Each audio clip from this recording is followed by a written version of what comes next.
কাল পবিত্র ঈদুল আজহা, ঈদগাহ ময়দানে প্রস্তুতি সম্পন্ন। সন্ধ্যা ৭টায় জাতির উদ্দেশ্যে প্রধান উপদেষ্টার ভাষণ। ঈদে মুসল্লিদের কষ্ট লাঘবে নেতাকর্মীদের নিয়ে পাশে থাকার ঘোষণা ইশরাক হোসেনের। বললেন, কয়েকজন উপদেষ্টা তাকে শপথ নিতে দিচ্ছে না।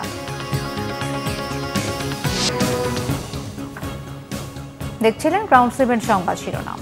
কাল পবিত্র ঈদুল আজহা। রাজধানীতে সকাল 7:30টায় ঈদের প্রধান জামাত অনুষ্ঠিত হবে জাতীয় ঈদগাহ ময়দানে। জাতীয় ঈদগাহে প্রধান জামাতকে ঘিরে সব ধরনের নিরাপত্তা ব্যবস্থা নেওয়া হয়েছে বলে জানিয়েছেন ডিএপি কমিশনার শেখ মোহাম্মদ সাজ্জাদ আলী। প্রধান জামাত ও অন্যান্য ঈদের জামাতকে ঘিরে রাজধানীতে পর্যাপ্ত নিরাপত্তা বাহিনীর সদস্য মোতায়েন রয়েছে। জাতীয় ঈদগাহ পরিদর্শন করে এসব কথা বলেন তিনি। পরে স্বরাষ্ট্র উপদেষ্টা জাহাঙ্গীর আলম চৌধুরী যান জাতীয় ঈদগাহ পরিদর্শনে। তিনি সাংবাদিকদের বলেন, ঈদ উপলক্ষে রাজধানীর পাশাপাশি পুরো দেশে পর্যাপ্ত নিরাপত্তা ব্যবস্থা নেওয়া হয়েছে। 500 পেট্রোল টিম টহলে থাকবে বলেও জানান তিনি। এদিকে জাতীয় ঈদগাহ মাঠ পরিদর্শন করে বিএনপি নেতা ইশরাক হোসেন বলেছেন, মুসল্লিদের যাতে কোনো কষ্ট না হয় সেজন্য মাঠে থাকবেন তারা। ঈদুল আজহা উপলক্ষে আজ জাতির উদ্দেশ্যে ভাষণ দেবেন অন্তর্বর্তী সরকারের প্রধান উপদেষ্টা ডক্টর মোহাম্মদ ইউনূস। সন্ধ্যা 7টায় জাতির উদ্দেশ্যে ভাষণ দেবেন প্রধান উপদেষ্টা। নিজের ভেরিফাইড ফেসবুক পেজে প্রধান উপদেষ্টার প্রেস সচিব শফিকুল আলম এই তথ্য জানিয়েছেন। বাংলাদেশ টেলিভিশন সহ দেশের সরকারি বেসরকারি টেলিভিশন চ্যানেল এই ভাষণ সম্প্রচার করা হবে। শনিবার মুসলিমদের অন্যতম প্রধান ধর্মীয় উৎসব পবিত্র ঈদুল আজহা। পরিবারের সঙ্গে ঈদ উদযাপন করতে এরই মধ্যে ঢাকা ছেড়েছেন ঘরমুখো মানুষ।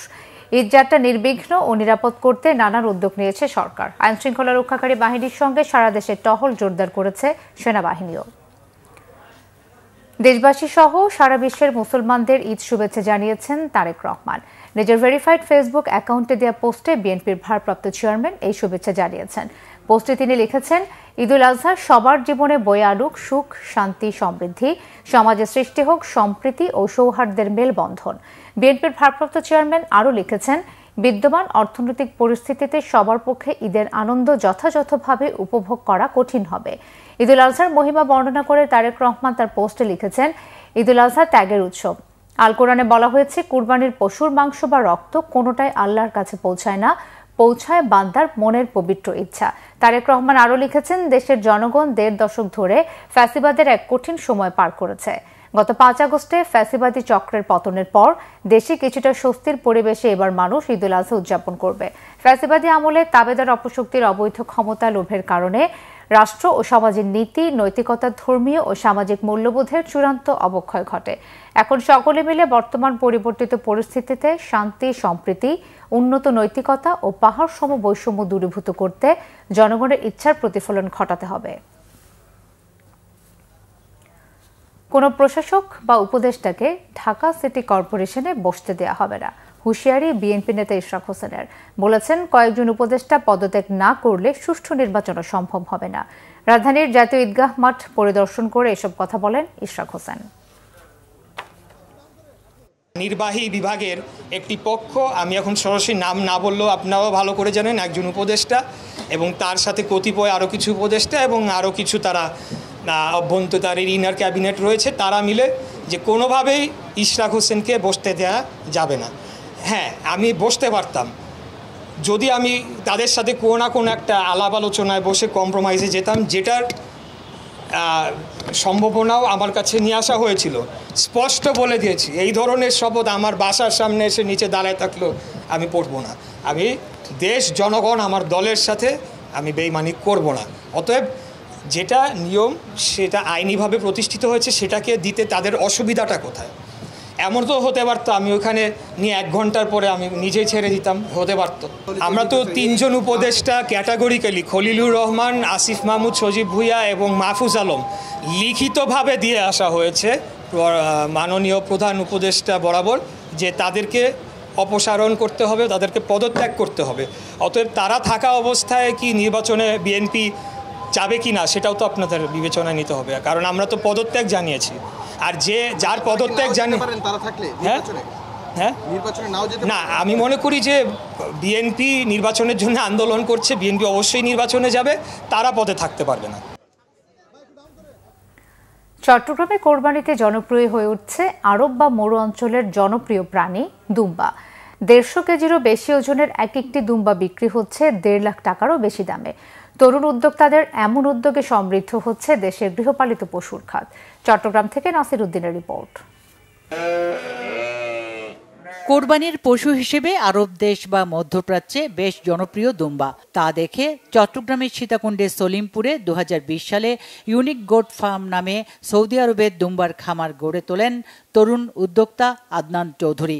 তার খামারে স্বাভাবিক খাবারে এক একটি দুম্বা 1 থেকে 1.5 বছরের মধ্যে 150 কেজি ওজন হয়েছে, যার দাম 1.5 লাখ থেকে 1.25 লাখ টাকা। গরু, ছাগল, ভেড়ার পাশাপাশি কোরবানির পশু হিসেবে দুম্বা কিনতে এখন ভিড় করছেন চট্টগ্রামের ক্রেতারা। সবুজ ঘাস খাওয়ায়, সাইলেজ খাওয়ায়, তারপর এটার ভিতরে কোনো ফরমালিন নেই। জন্ম থেকে ইরানে ছিলাম, তো আমরা দুম্বা খেয়ে বেসিক্যালি বড় হয়েছি and I know the test. ফার্মে এসে যে দেখলাম যে ওরা খুব ভেজিটেবলও খাওয়াচ্ছে, খুব সুন্দর করে খাওয়াচ্ছে আর খুব নিট অ্যান্ড ক্লিন।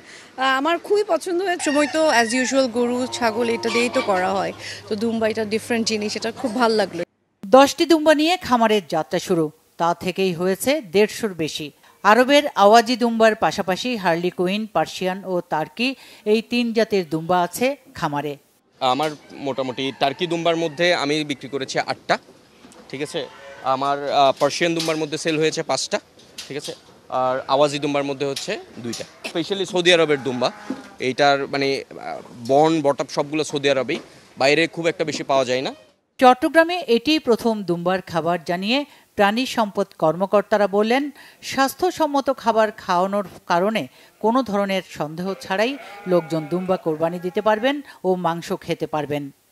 প্রত্যেকটা প্রোডাক্ট খাবার দেখলাম, তাদের মেডিসিনগুলো দেখলাম, প্রত্যেকে এগুলি সবগুলো আপনার স্বাস্থ্যসম্মত এবং এটা ওদের খাবারটাও বিধিসম্মত, স্বাস্থ্যসম্মতভাবে খাবারটা সরবরাহ করা হয়। মানুষ আগ্রহ করে ওখানে গিয়ে দুম্বা কিনে নিয়ে আসে, সে বাজারে পর্যন্ত দুম্বা আনা লাগে না, এবং কিছু কিছু আছে অনলাইনও কিনতেছে।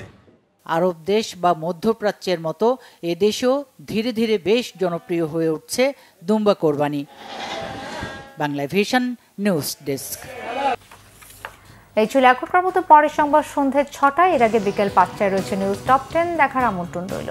এছাড়া বাংলা ভিশন সংবাদ সংশ্লিষ্ট অনুষ্ঠান দেখতে ভিজিট করুন www.bvnews24.com ও facebook.com/banglavisionnews এবং সাবস্ক্রাইব করুন youtube.com/banglavisionnews। ধন্যবাদ।